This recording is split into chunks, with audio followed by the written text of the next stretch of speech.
Adını hasretin koyduğu bir romanın en ıslak cümlesinden sesleniyorum sana. Uzaklığımı unut ey yar. Aldığın her nefes kadar yürü bana. Bir dua miktarı sev beni. İçine, ta yüreğinin en derinine işle beni.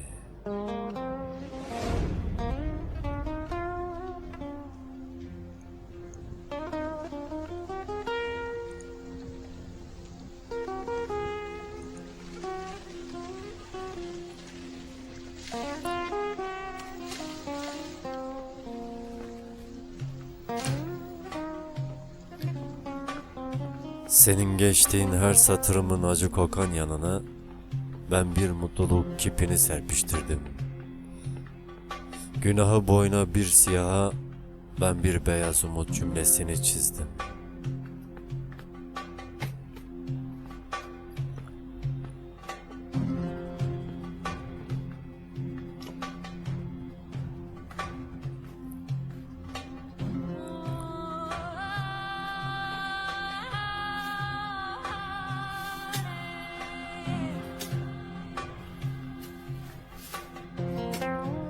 Evet, küçüktüm ben.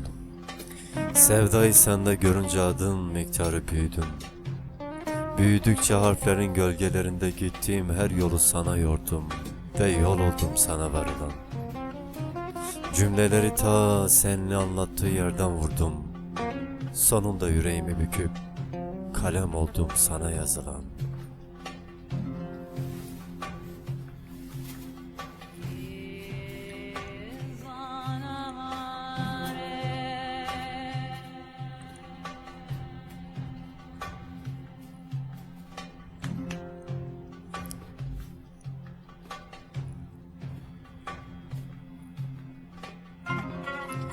Evet, imkansızlık, biraz da günahkar. Sesimizin en tok yanında yaktık acıyı. Savaşın tam yenilgiyle sonuçlanacağı bir yerde göz göze geldik. Cümleye nokta vurmaya ramak kadar biz sevdaya omuz verendik. Bazen sustuklarımızdan anlamlı cümleler adadık ölü harfler mezarlığına. Bazen de konuştuklarımızdan acıyı ayıkladık mutluluğumuzun en ıslak safına. Zaman aleyhimizde olsa da tüketmedik sevdayı, tükenmedik. Uzaklığımız ilişse de bize hiçbir zaman bükmedik boynumuzu. Hep gecenin içine kuruluydu sesimiz. Geceye nefeslerimizi ördük.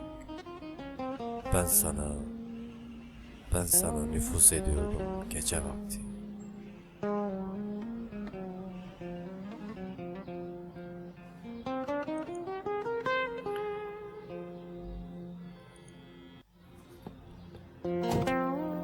Şimdi elimizde bir fırça, birbirimizin eşkallerini çiziyoruz.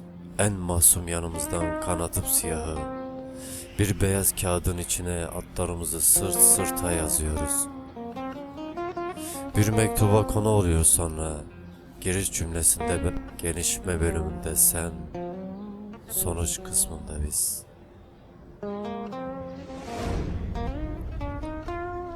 Yalnızlığa yürüyen doğan, acıya isyan kusan, iki yüreğe bir cümlelik mezar yeter değil mi sevgili?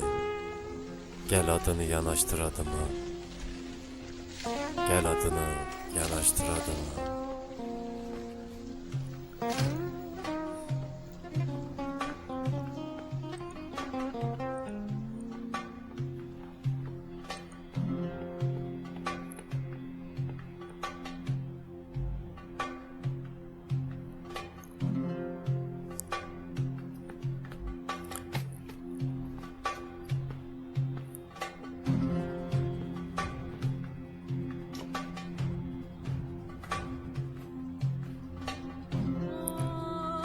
Yalnızlığa doğan, sevdada büyüyen yüreğine selam olsun sevgili. Adımı da soyadımı da sana bağışladım sevgili. Helal olsun, helal olsun, helal olsun. Helalı hoş olsun seni sevmelerimin. Çünkü hayatın en içten yanından sevdim seni. Umudun en ıslak zamanında seviyorum seni. Ve de mutluluğun en imkansız safında seveceğim seni. İyi ki varsın sevgili. Ben varken yalnız değilsin.